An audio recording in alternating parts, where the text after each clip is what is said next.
영원한 빛이 되시는 하나님 아버지, 이 새벽에 떠오르는 태양을 기다리며 태양처럼 저희의 하루를 밝히시고 고요한 호수에 내려앉는 달빛처럼 우리의 마음에 평안을 부어주시는 주님을 찬양합니다. 이슬이 맺힌 꽃잎이 아침 햇살에 반짝이듯 주님 앞에서 우리의 영혼이 맑고 순수한 빛을 발하기 소망합니다. 때로는 거센 폭풍우 속에 흔들리는 나무처럼 두려움에 떨고, 또한 안개 낀 바다 위에 길 잃은 배처럼 방향을 잃을 때도 있지만 온화한 손길로 저희를 붙드시고 다시 일어설 용기를 주시니 감사합니다. 바위 틈새로 흐르는 작은 시냇물처럼 척박한 우리 영혼 깊은 곳에도 주님의 사랑이 끊임없이 흘러 생기를 되찾게 하여 주옵소서. 불확실성의 시대를 지나는 우리 대한민국을 긍휼히 여겨 주시옵소서. 매서운 한파처럼 몰아치는 경제적 어려움 속에서 특히 우리의 청년들의 꿈이 무너지고 마지막 남은 희망의 불씨마저 꺼져가고 있습니다. 그들의 눈빛에서 사라져가는 열정을, 그들의 어깨에 무겁게 내려앉은 체념의 짐을 주님이 보고 계신 줄 믿습니다. 창조의 하나님 아버지, 이 땅의 풍성한 일자리의 복을 열어 주옵소서. 메마른 대지의 단비를 내리듯 우리 경제의 황무지에 새로운 기회의 장이 쏟아질 수 있도록 역사하여 주시옵소서. 청년들과 젊은 가장들의 창의적 재능과 열정이 꽃피울 수 있는 비옥한 토양을 준비해 주시고 그들이 심은 꿈의 씨앗이 풍성한 결실로 이어질 수 있도록 인도하여 주시옵소서. 지혜의 하나님, 우리 기업인들과 경영인들에게 통찰력을 베풀어 주시기 원합니다. 세계 경제의 거센 파도와 급변하는 국제 질서 속에서도 흔들리지 않는 뿌리 깊은 지혜를 허락하여 주시고 위기를 기회로 전환할 수 있는 창의적인 사고력을 부어 주시옵소서. 또한 그들이 단기적인 이익과 성과보다는 지속 가능한 성장과 공동체적인 가치를 추구하게 하여 주셔서 기업의 번영이 사회와 국가 전체의 풍요로 이어지는 선순환의 경제가 이루어지게 하여 주시옵소서. 풍요의 하나님, 각 가정의 경제적인 안정을 지켜 주시옵소서. 실직과 빚의 두려움에서 해방되어 안정된 소득으로 필요를 채우고 감사함으로 소비하며 기쁨으로 나눔을 실천할 수 있도록 우리 가정 경제의 회복을 주관하여 주시고 내수시장이 활성화되게 하여 주셔서 이것이 다시 합쳐서 기업의 성장으로 이어져 우리 한국 경제 전체에 활력을 불어넣는 축복의 순환이 일어날 수 있도록 도와주시옵소서. 혁신의 하나님, 새로운 산업과 기술의 물결 속에서 우리나라가 선두에 설 수 있는 통찰력과 추진력을 허락해 주셔서 인공지능과 친환경 에너지, 생명과학 등 미래 산업 분야에서 우리의 인재들이 세계를 선도하는 리더로 성장케 하시고 이를 통해 국가 경쟁력이 높아지며 새로운 리더십을 발휘하는 대한민국이 되게 하여 주시옵소서. 평강의 왕이신 주님, 불안과 걱정, 스트레스로 무거워진 소망의 성도들의 마음에 하늘의 평안을 부어 주옵소서. 우울함과 어둠의 영에 갇힌 영혼들에게 희망의 빛을 더해 주시고 두려움에 사로잡힌 이들에게는 담대함의 영을 부어 주옵소서. 상처 입은 마음에 성령의 치유의 기름을 부어 주옵소서. 완벽해야만 한다는 중압감에서 해방되어 주님의 은혜 안에서 자유롭게 숨쉬는 우리 모두가 되게 하여 주옵소서.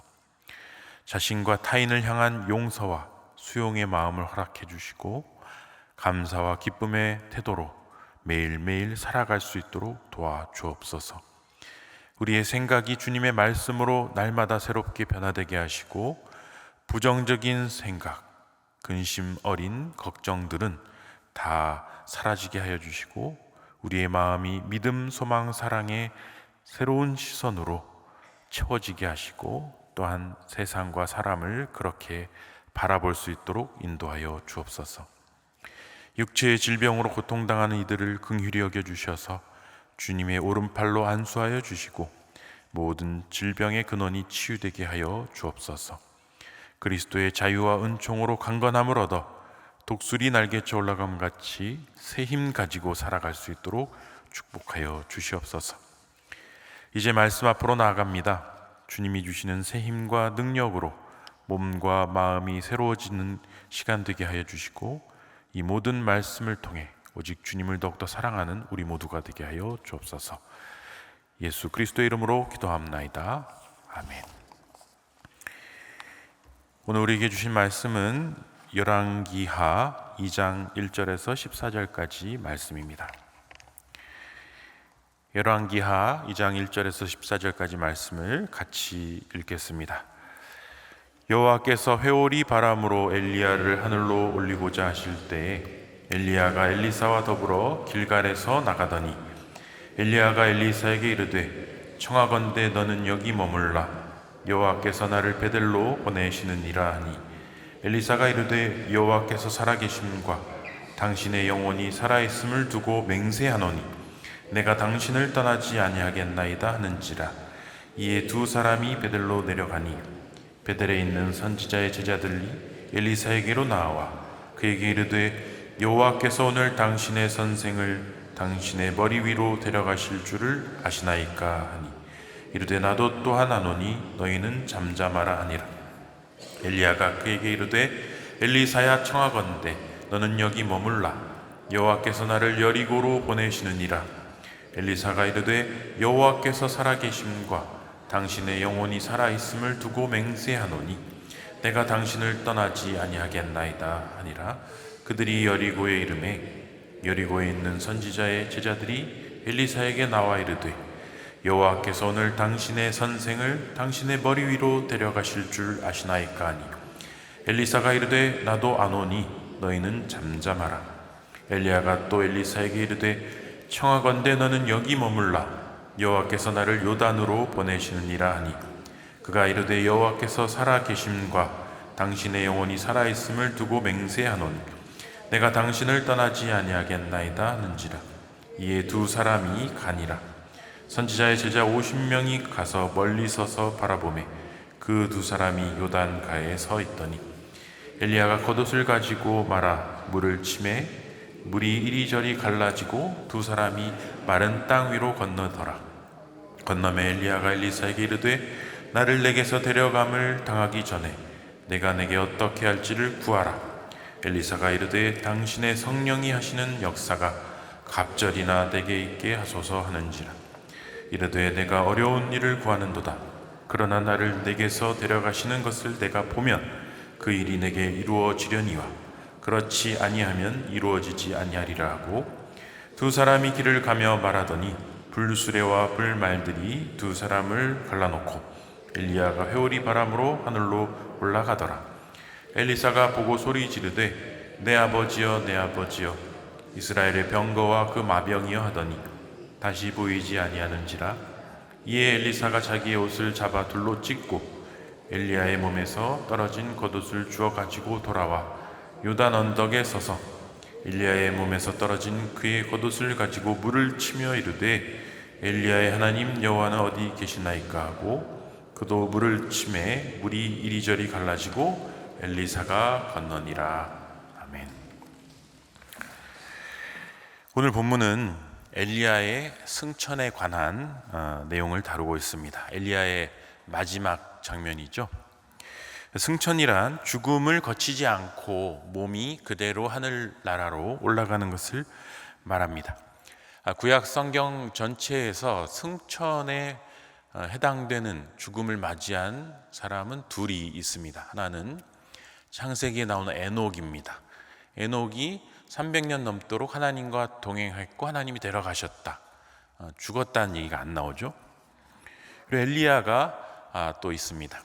그런데 이제 에녹의 승천은 조금 애매하게 언급되어 있는 반면에 이 엘리야의 승천은 굉장히 구체적이고 자세하게 묘사되어 있는 것을 우리는 여기서 보게 됩니다. 불말과 불수레가 딱 나타나서 가르고 회오리 바람이 그를 끌어올렸다. 그걸 모두가 이제 봤죠. 엘리야는 모세와 더불어 구약의 위대한 인물입니다.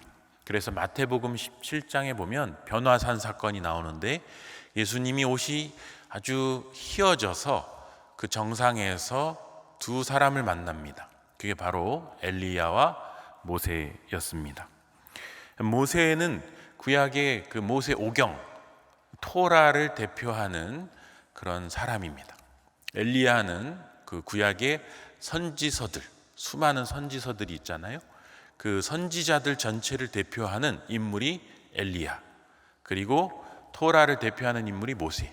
구약을 두 사람으로 정리하면 모세와 엘리야가 되는 것입니다. 그만큼 엘리야는 엄청나게 위대한 대예언자다, 이렇게 말씀드릴 수 있겠습니다. 이건 매우 중요한 사실인데요, 건강한 교회가 되고 건강한 그리스도인이 되려면 이 똑같은 원리를 적용해야 됩니다. 바로 말씀과 예언, 즉 토라, 모세로 대표되는 성경 말씀, 그리고 엘리야로 대표되는 성령의 권능, 은사, 이 두 개가 같이 있어야 건강하고 균형 잡힌 그리스도인, 또 교회 공동체가 될 수 있다, 이렇게 말씀드릴 수 있겠습니다. 말씀은 지성을 대표하고 예언은 감성을 대표합니다. 그래서 인간은 감성도 살아있어야 되고 지성도 살아있어야 합니다. 그래야 온전한 인간의 존재가 되어서 하나님이 예정하신 그 잠재력을 최대한으로 끌어낼 수 있는 것이죠. 바른 말씀으로 분별하고 건강한 감성을 가지고 열정적으로 사랑할 때 우리는 그리스도의 장성한 분량까지 갈 수 있는 겁니다. 이걸 한 걸음 더 나가면 교회 조직에 대해서도 적용할 수 있어요. 교회 조직은 질서와 자유가 같이 있어야 돼요.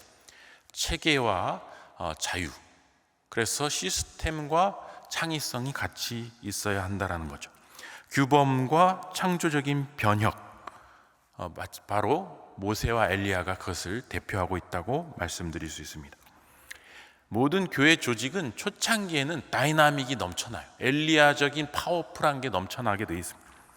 하지만 그것이 시간이 지나고 거대화되고 또 조직화되다 보면 관료화가 됩니다. 그래서 조직이 아주 무거워지고 잘 변화가 없고 정체되게 됩니다.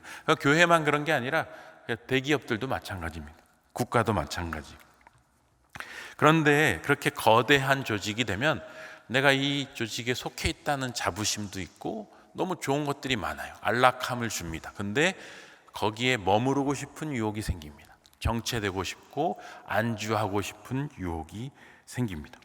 하지만 역사는 우리에게 계속 경고하고 있습니다. 거기에 안주할 때 몰락이 시작된다. 더 이상의 발전과 미래를 위한 창조적인 파괴와 자기 혁신이 없는 조직은 도태된다, 몰락한다. 그것을 역사는 경고하고 있습니다. 이런 상황에서 환골탈태, 기존의 조직을 흔들어서 뿌리채 탈바꿈해야만 다시 후일을 도모할 수 있다라는 것을 누가 알고 있냐? 엘리야가 알고 있었던 겁니다. 엘리야는 부패하고 관료화된 당시의 유대의 왕정체제, 유대의 왕과 제사장이 연합된 그 신정체제에 문제점을 꼬집었던 사람입니다. 그 유대의 신정체제의 결정판이 뭐였습니까? 바로 아합과 이세벨, 아합 왕과 이세벨 여왕의 그 합작이었죠. 이 신정체제를, 썩어 빠진 신정체제를 뒤흔드는 회오리 바람, 그게 바로 엘리야였던 것입니다. 엘리야는 이대로 가다가는 유다가 멸망할 수밖에 없다는 것을 알았고 지도자들을 향해 경고했습니다. 하지만 아합 왕은 어떻게 했습니까? 자신의 지위와 권력과 세력을 가지고 끊임없이 그 부귀영화에만 빠져서 탐욕을 취했던 게 아합 왕이었습니다. 심지어 나봇이라는 사람의 포도원을 뺏어서 그를 죽이고 그것을 차지하는 것에 있어서도 양심의 가책을 받지 않았던 것이 아합 왕입니다. 국가의 최고 지도자가 국민을 보호의 대상이 아니라 수탈의 대상으로 착취했던 것이 이 유대 왕정 국가에 갈 때까지 간 모습이었다라고 말씀드리겠습니다. 이 아합을 우리가 어디서 볼 수 있냐면 허먼 멜빌이라는 사람이 쓴 모비딕이라는 소설이 있어요. 두꺼운 책인데 거기 보면 흰 고래 모비딕이 나옵니다. 아주 희고 큰 고래, 걔 이름이 모비딕인데 여기 나오는 포경선 선장의 이름이 에이허브예요. 에이허브가 바로 아합에서 따온 이름입니다. 그래서 이 멜빌이 아합 왕의 이 사건을 보고 그 모비딕이라는 소설을 쓰고 그 아합의 특징을 그 에이허브 선장에게 적용을 했던 것이죠. 이 에이허브 선장은 아주 최고의 포경선 그 사냥꾼이에요. 고래 사냥꾼. 그래서 평생 수많은 고래를 잡았습니다. 그런데 딱 한 마리의 고래, 그 거대한 모비딕에게는 이기지 못했어요. 그리고 그 모비딕에게 다리 한쪽을 뺏겼습니다. 그래서 이 에이허브는 평생의 목표가 이 모비딕을 잡아서 복수하는 게 자신의 인생의 목표가 됐습니다. 그래서 계속 쫓아다니면서 잡을 뻔하다 놓치고 하다가 마지막에는 결국은 그 모비딕을 잡기는 잡지만 그로 인해 배 전체가 파선하고 자기도 그 모비딕에 끌려가서 최후를 맞이하게 되는 그런 모습을 보여줍니다. 이것은 바로 인간의 아집, 고집, 뭔가 교만, 오만의 극치, 휘브리스라고 하죠. 그 오만, 인간의 오만의 극치를 보여주고 있습니다. 자, 리더는 고집으로 조직을 이끌면 안 된다는 것을 보여주고 있습니다.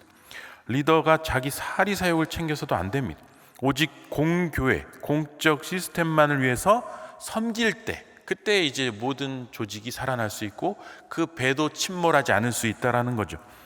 하나님 나라와 교회를 위해 공과 사를 구분할 줄 알아야 하는데 아합 왕은 그게 안 되는 사람이었던 거예요.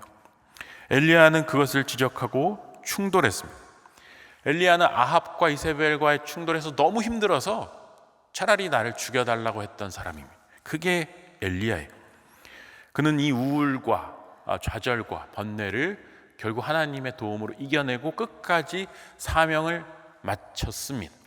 그리고 이제 엘리야의 사명이 끝나고 하늘나라로 올라가는 장면이 오늘 이 본문입니다. 자, 엘리야가 그렇게 했던 이유가 뭡니까? 하나님이 주신 사명에 충실한 삶을 살았기 때문입니다. 그래서 그는 죽음도 두려워하지 아니하고 사명을 따라서 살았고 이제 그를 통해 바람처럼 놀라운 역사를 일으키신 하나님을 찬양하면서 이제 마지막을 준비하고 있습니다. 그런데 엘리야가 떠날 때가 되어가자 이제 엘리사가 조바심이 납니다. 오늘 1절 말씀을 같이 읽어보겠습니다.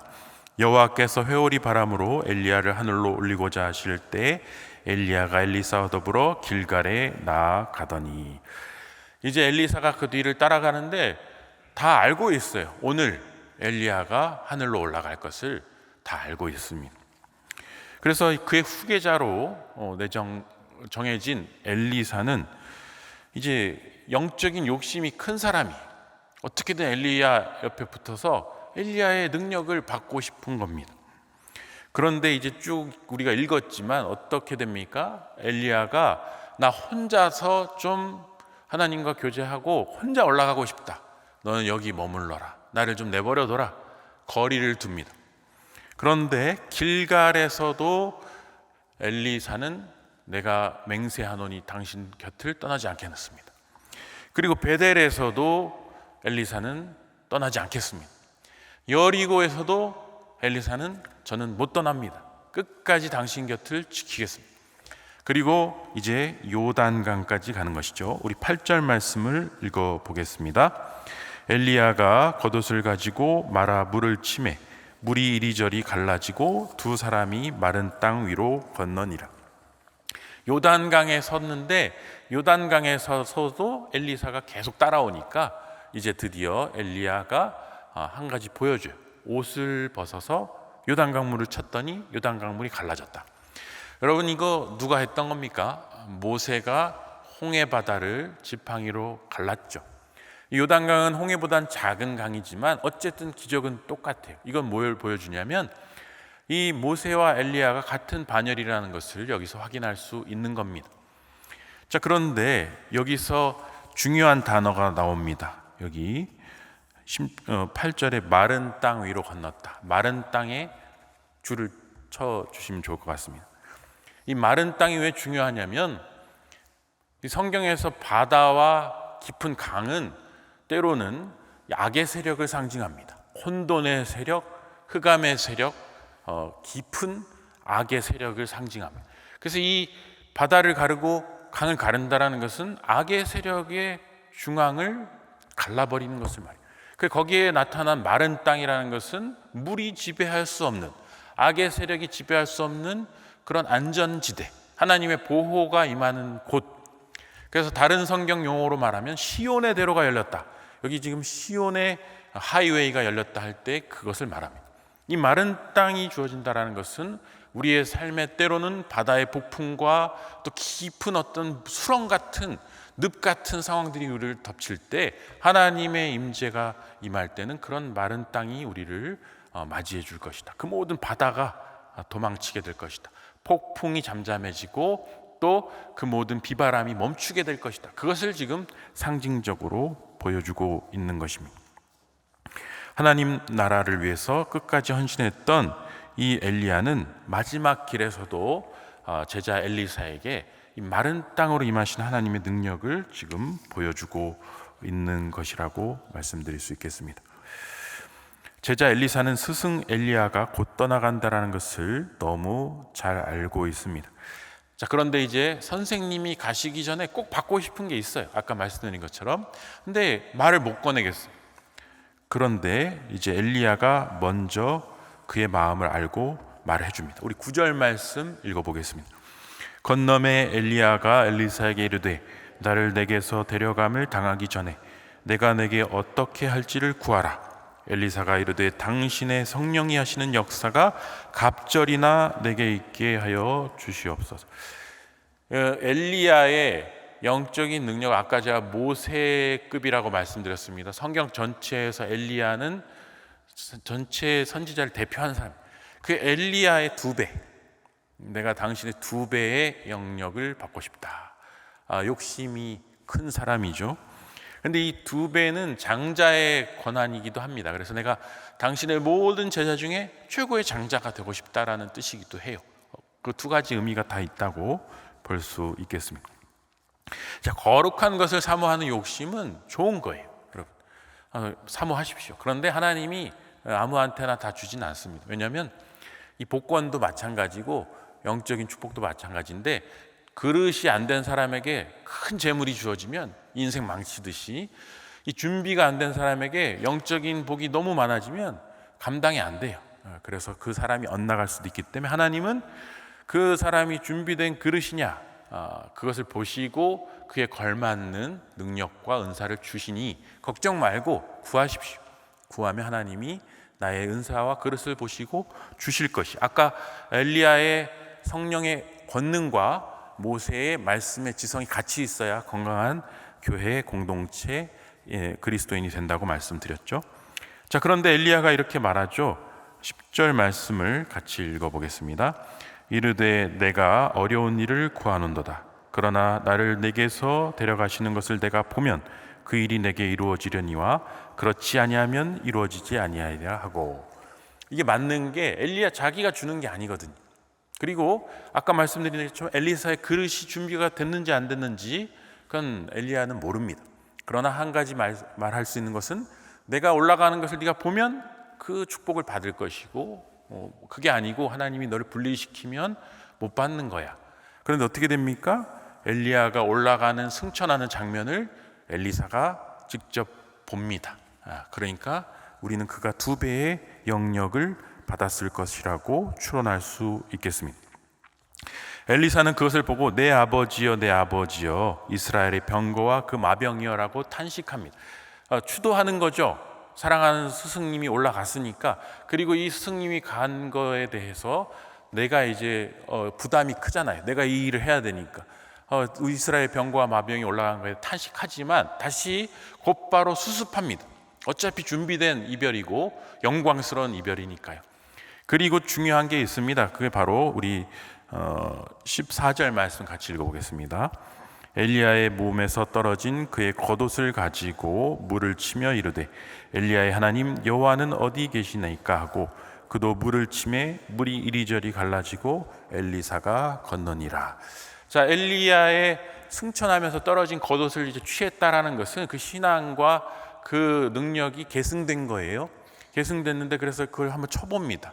그랬더니 진짜로 물이 갈라졌다는 것은 그에게 갑절의 능력이 그대로 이어졌다는 것을 말해요. 근데 여기서 중요한 단어가 있습니다. 뭐냐면 14절에 보시면 엘리야의 하나님이라고 돼요. 여기 줄쳐 주십시오. 엘리야의 하나님. 나의 하나님이 아니고 엘리야의 하나님, 엘리야의 겉옷. 이건 아직은 엘리야의 시대가 끝나가고 있다라는 것을 의미하고 있고 아직은 엘리사의 시대가 아니라는 것을 의미합니다. 그런데 여기에 멈추지 않아서 이후에는 이제 엘리사의 시대가 열립니다. 여기서 우리가 왜 이게 중요하냐면 엘리야의 하나님에 머물러 있으면 안 된다라는 거예요. 우리의 하나님, 나의 하나님, 엘리사의 하나님으로 나아가는 디딤돌 역할만 하는 것이지 끝까지 엘리야만 붙들고 있어서는 안 된다. 결국 우리는 나의 하나님, 엘리사의 하나님, 나의 하나님을 찾아서 나의 겉옷을 만들고 나의 능력을 가지고 나의 사역을 해야 되고 나의 사명을 수행해야 된다. 아름다운 계승과 더불어서 아름다운 후세대의 그런 자기의 길을 걸어가는 것. 그래서 사명은 개별적이다. 사명은 계승되지만 또 사명은 개별적인 것입니다. 제가 이제 최근에 신방하면서 어떤 가정을 신방했는데 아버님이 남기신 그 필사 노트를 그 마지막에 남기신 노트를 갑옷처럼 이렇게 두고 자녀들에게 그것을 보면서 가르치는 걸 봤어요. 이게 바로 엘리야의 겉옷 같은 겁니다. 사랑하는 여러분, 여러분의 자녀들과 자손들을 위해서 내 평생 남길 엘리야의 겉옷을 하나 마련하시고 그것을 물려주면서 이 신앙이 계승되게 하시고 그러나 그것이 나의 하나님으로 너가 먹고 살려고 하지 마라. 너의 하나님을 만나는 일에 디딤돌이 되게 하렴. 그렇게 물려주실 수 있는 우리 모두가 되실 수 있기를 주님의 이름으로 축원합니다. 함께 기도하겠습니다. 하늘에 계신 우리 아버지, 아버지의 이름을 거룩하게 하시며 아버지의 나라가 오게 하시며 아버지의 뜻이 하늘에서와 같이 땅에도 이루어지게 하소서. 오늘 우리에게 일용할 양식을 주시고 우리가 우리에게 잘못한 사람을 용서해 준 것 같이 우리 죄를 용서해 주시고 우리를 시험에 빠지지 않게 하시고 악에서 구하소서. 나라와 권능과 영광이 영원히 아버지의 것입니다. 아멘.